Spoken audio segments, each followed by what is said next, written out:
Apa benar orang-orang yang cuma diam di rumah tapi uangnya banyak itu pasti punya babi ngepet? Mari kita bahas bersama di video ini. Sekaligus saya mau share pengalaman saya yang memang kerjanya cuma di rumah saja. Tapi sebelumnya, intro dulu.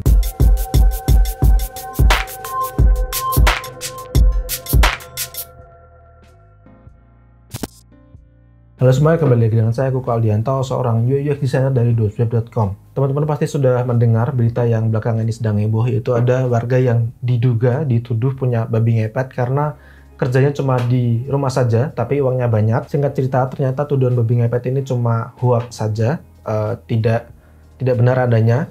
Dan saya belum nemu berita tentang orang yang difitnah ini, apakah memang dia punya banyak warisan, jadi dia di rumah saja, atau memang dia WFH atau kerja dari rumah. Di video ini saya tidak mau membahas oknum tertentu, tapi di video ini saya bertujuan ingin memberi informasi, mau ngasih tahu ke masyarakat kalau ternyata sekarang itu banyak sekali pekerjaan yang memang bisa dikerjakan dari rumah. Jadi orang-orang atau pegawai itu tidak perlu berangkat ke kantor untuk bekerja di sebuah perusahaan. Mereka cukup diam saja di rumah, di depan laptop atau di depan komputer mereka sendiri.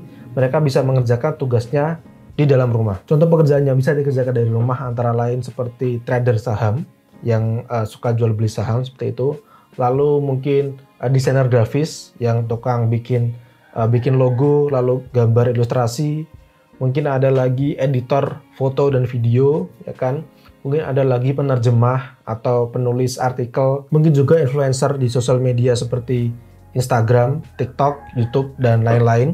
Jadi di sini yang mau saya tekankan, banyak sekali pekerjaan yang memang bisa dikerjakan dari rumah. Dan itu memang menghasilkan, jadi bukan menggunakan pesugihan atau babi ngepet, karena memang pekerjaan ini sekarang sedang dibutuhkan pekerjaan yang berbasis digital, seperti itu.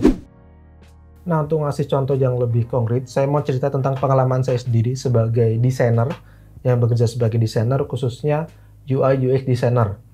Gampangnya itu seperti tukang desain atau tukang gambar website atau mobile app. Mobile app itu seperti WhatsApp, Facebook yang ada di handphone para bapak ibu sekalian yang ada di rumah. Jadi pekerjaan saya adalah untuk, misalkan di Facebook ya, kenapa warnanya biru, lalu menunya ada di bawah atau ada di atas. Jadi kami para UI UX designer adalah orang-orang yang mendesain sebuah mobile app, menggambar, menentukan warnanya, menentukan tata letaknya, menentukan teksnya seperti apa, sehingga orang-orang yang menggunakan handphone atau menggunakan mobile app tersebut, aplikasi HP, itu bisa menggunakannya dengan mudah dan nyaman, seperti itu. Nah, mungkin teman-teman atau bapak ibu yang penasaran UI UX designer itu kerjanya gimana, contohnya bisa lihat video-video saya yang lain di channel ini. Saya memberi tutorial tentang cara membuat website dan aplikasi HP. Jadi silakan cek mungkin saya akan taruh playlist di atas ini. Oke. Nah, sebagai UI designer ini, saya kerjanya tuh cuma di rumah. Tepatnya mulai tahun 2020, awal tahun 2020, tahun lalu berarti ya. Jadi dulunya memang saya sempat kerja di sebuah kantor di Jogja selama 3 tahun. Tapi beberapa bulan belakangan itu saya merasa sangat malas bangun pagi dan malas berangkat ke kantor. Perginya ke kantor itu saya malas banget, sudah gimana ya, sudah bosan gitu. Jadi saya resign dan saya mulai cari-cari kantor yang memang pekerjaannya bisa dikerjakan dari rumah saja. Itu saya resign sekitar akhir tahun 2019, lalu singkat cerita saya dapat pekerjaan baru yang memperbolehkan saya kerja dari rumah. Itu awal tahun 2020. Saya diterima di sebuah web agensi, gampangnya kayak kantor pembuatan website di sebuah kota di Australia, dan posisinya pun sama sebagai UI UX designer. Jadi pekerjaannya masih sama, cuma kantornya saja yang berbeda. Dan sekarang bisa saya kerjakan full dari rumah saja. Dan ternyata di kantor baru saya ini semua pegawainya itu memang bekerja dari rumah, bahkan tersebar di beberapa negara. Ada yang dari Indonesia kayak saya, lalu ada tim developer itu dari India, ada yang juga dari Rusia kalau nggak salah. Lalu yang tim intinya memang berada di Australia. Jadi timnya itu tersebar di beberapa negara, tapi kita bisa bekerja sama membuat sebuah produk website. Saya pernah iseng waktu itu cari di Google Map, kantornya itu sebenarnya ada di Australia. Ada kantor fisiknya, bangunannya tuh ada, tapi memang nggak ada orang yang berangkat di sana. Mungkin cuma admin ya yang di sana. Saya juga kurang tahu, saya belum pernah ke sana juga. cuma kepo-kepo lewat Google Maps saja. Oh ya, buat teman-teman atau Bapak Ibu yang penasaran gimana saya bisa dapat sebuah pekerjaan di kantor Australia, sudah pernah saya buatkan videonya, bukan cerita saya mendapatkan pekerjaan ini, tapi dari mana saya mendapatkan pekerjaannya, yaitu lewat sebuah website freelance yang namanya Upwork. Sudah pernah saya buatkan videonya, akan saya cantumkan di atas ini. Oke, nanti bisa dicek dulu kalau teman-teman kepo. Oke, kembali lagi ke cerita pekerjaan saya. Jadi sekarang saya sedang bekerja sebagai UI designer di sebuah web agensi di Australia. Dan cara kerjanya ini bagaimana? Jadi setiap hari itu saya standby di rumah dari jam 9 pagi sampai jam 5 sore. Kebetulan perbedaan waktu di Indonesia dan Australia itu tidak terlalu besar, itu sekitar 4 jam saja. Jadi di sini jam 9 pagi, di sana itu sudah jam 1 siang. Dan ternyata atasan saya itu malah suka karena dari pagi mereka bisa menyiapkan briefnya dulu, mereka menyiapkan tugas-tugas saya itu apa saja. Nanti jam 1 siang atau jam 9 pagi di sini saya bisa mulai mengerjakan tugas-tugas yang sudah disusun oleh atasan saya. Perbedaan waktu ini malah menguntungkan bagi tim kami. Kalau dipikir-pikir sebenarnya mirip kerja di kantor saja, cuma ini bedanya di rumah. Karena saya juga standby dari jam 9 sampai jam 5, seperti halnya di kantor, ya kan. Lalu untuk komunikasinya sendiri biasanya kami hanya menggunakan chat message saja. Tidak pernah Zoom sih kalau yang di kantor ini, tapi untuk pekerjaan lain dengan bos lain dari Upwork itu kadang Zoom, jadi tergantung kliennya yang mana. Tapi untuk kantor saya yang ini yang di Australia tidak pernah Zoom, jadi cuma chat saja seperti itu. Nah, untuk urutan kerjanya bagaimana? Jadi misalkan saya sudah siap mengerjakan sebuah tugas nih jam 9 pagi. Sebelum mengerjakan sebuah tugas, saya menyalakan timer atau time tracker. Karena di kantor ini saya digaji itu tidak per bulan atau per project, melainkan per jam.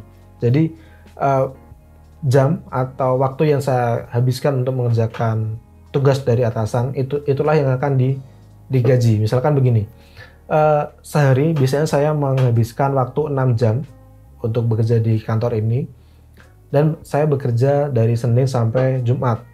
Nah, nanti di akhir minggu jam yang saya keluarkan, jam yang saya habiskan untuk mengerjakan tugas dari kantor ini akan ditotal semuanya. Nah, nanti total ini akan dikali dengan rate atau harga per jam saya. Nah, ini akan saya tunjukkan saja. Untuk timer dan sistem penggajian akan saya tunjukkan saja biar teman-teman ada bayangan. Oke, di sini adalah timernya. Ini adalah judul pekerjaannya. Lalu di sini ini saya syuting hari Minggu. Minggu di sini 0 karena saya hari Minggu nggak kerja. Saya kerja hanya dari hari Senin sampai hari Jumat, ya kan? Nah, saya dikasih jatah sama bos saya itu seminggu maksimal 40 jam. Tapi saya biasanya cuma habiskan 30 sampai 32 jam. Karena setiap harinya saya cuma habiskan sekitar 6 jaman. Seperti itu ya. Jadi ini adalah timernya. Kalau saya mau mengerjakan tugas, saya klik saja di sini, nanti timernya akan menyala. Seperti itu. Kalau saya mau istirahat atau sudah selesai, saya bisa off-kan lagi. Seperti itu. Oke, itu untuk timernya. Lalu ini untuk total jam yang sudah kita keluarkan selama 1 minggu. Nanti akan bisa kita cek seperti ini. Misalkan ini untuk pekerjaannya tadi, website designer UI design, pekerjaan ini, ya kan. Ini saya kerja hari Senin itu selama 6 jam, Selasa itu 7 jam 10 menit, Rabu 6 jam 10 menit, dan seterusnya. Sabtu Minggu ini kosong karena saya nggak kerja di hari Sabtu dan Minggu. Lalu di sini akan ditotal seluruh jam selama 1 minggu ini. Akan keluar di sini, lalu akan dikalikan dengan rate saya. Rate saya per jam itu berapa dolar, harga saya, ya kan. Nah, nanti akan dikali rate ini dengan total jam, akan muncul jumlah gaji per minggu itu. Nah, gaji ini juga akan muncul di sini dan nanti akan bisa kita tarik di minggu depannya, seperti itu. Jadi itu adalah proses penggajian di Upwork ini yang saya kerjakan dari rumah, ya kan. Nah, setelah saya menyalakan timer, saya akan bekerja seperti biasa mendesain website di Figma. Kalau saya kerjanya di Figma, tim kami juga di Figma. Atasan saya juga menggunakan Figma. Buat teman-teman yang belum tahu apa itu Figma, Figma adalah sebuah tool yang saya gunakan untuk membuat UI UX design, bisa untuk membuat website atau mobile app. Sudah pernah saya buatkan tutorialnya, cukup lengkap di playlist atas ini, silahkan dicek-cek. Oke. Nah, biasanya sehari itu saya cuma ngerjain selama 6-7 jam. 6 jam lah ya paling sering. Tapi saya standby-nya itu dari jam 9 sampai jam 5. Padahal jam 9 sampai jam 5 itu kan berapa jam ya? 5 tambah 3, 8 jam. Tapi saya cuma habiskan 6 jam. Nah, 2 jam ini biasanya saya ya istirahat atau mandi atau makan. Jadi setiap saya tidak menghadap di komputer, akan saya off-kan timernya. Nanti kalau saya balik lagi ke depan komputer dan memulai kerjaan saya lagi, akan saya on-kan lagi. Jadi tidak 8 jam atau 6 jam itu saya di depan komputer terus. Saya bisa istirahat dengan meng-off-kan timernya tadi, seperti itu. Jadi itulah kenapa dalam waktu 9 sampai jam 9 sampai jam 5 sore saya biasanya cuma menghabiskan 6 jam saja. Nah, setelah pekerjaan di hari itu selesai, saya biasanya lapor ke atasan. Kalau pekerjaannya sudah selesai ya saya dikasih tas lagi untuk besok hari. Tapi kalau tugasnya belum selesai ya saya lanjutkan di esok hari, seperti itu terus. Lalu untuk gajinya sendiri berapa? Ini pasti yang teman-teman tunggu di video ini. Gaji seorang UI designer yang kerja dari rumah untuk perusahaan di Australia. Jadi karena saya bekerja untuk sebuah perusahaan di Australia, gajinya itu tidak jauh beda dengan UMR di sana. Tapi pernah saya cek, gaji saya itu sekarang masih di bawah UMR sana. Tapi saya senang saja karena gaji saya hampir menyentuh UMR Australia, tapi saya tinggalnya di sebuah desa di Sleman, Yogyakarta. Jadi biaya hidup saya juga rendah, tidak seperti orang-orang Australia di sana. Oke, jadi gaji hampir mendekati luar negeri, tapi biaya hidup tetap di desa, seperti itu. Jadi itu adalah sedikit gambaran dari kerjaan saya yang saya kerjakan dari rumah. Dan saya mengaku saya memang jarang sekali keluar rumah, biasanya cuma ambil GrabFood atau GoFood di depan rumah, atau enggak ya belanja bulanan atau belanja keperluan rumah di swalayan terdekat. Selain itu saya memilih tinggal di rumah saja, apalagi sekarang masih masa pandemi dan ditambah saya memang orangnya introvert, tidak suka ketemu banyak orang. Jadi kalau ada waktu luang paling ya cuma nge-game di komputer atau nonton Netflix di ruang tengah. Dengan cerita saya tadi, saya berharap teman-teman khususnya bapak ibu di rumah bisa sedikit tercerahkan bahwa orang-orang yang kerjanya di rumah, yang tiap hari cuma diam di rumah tapi punya uang, itu tidak selalu pesugihan atau babi ngepet. Kemungkinan besar mereka memang bekerja dari rumah. Apalagi di masa pandemi ini banyak kantor yang mewajibkan pegawainya itu bekerja dari rumah alias WFH. Ada baiknya kalau Bapak Ibu penasaran tentang pekerjaan tetangga Bapak Ibu sekalian, langsung ditanyakan saja ke orangnya. Mereka pasti akan menjawab dengan sopan dan baik daripada menimbulkan prasangka yang tidak baik. Di sisi lain untuk para teman-teman yang memang bekerjanya dari rumah, para freelancer, para remote worker, para trader saham atau teman-teman yang lain yang bekerja memang dari rumah, kalian juga bisa harus ngasih pengertian ke tetangga kalian, minimal ke Pak RT atau ke tetangga kanan kiri tentang pekerjaan kalian di rumah itu ngapain saja, biar mereka tidak menganggap pekerjaan kita itu aneh-aneh. Kalau kasus saya sendiri, kebetulan saya baru pindah ke tempat tinggal baru 2 bulan. Nah, saya itu pertama sudah menjelaskan ke Pak RT, jadi Pak RT sudah ngerti. Lalu saya juga ikut kerja bakti, jadi saya bisa ketemu langsung dengan warga-warga di sini dan juga bercengkerama. Dan saya juga lumayan sering ikut ronda desa, yaitu ketemu bapak dan mbah-mbah. Dan surprisingly ketika saya jelaskan saya kerja membuat website, mereka pada ngerti.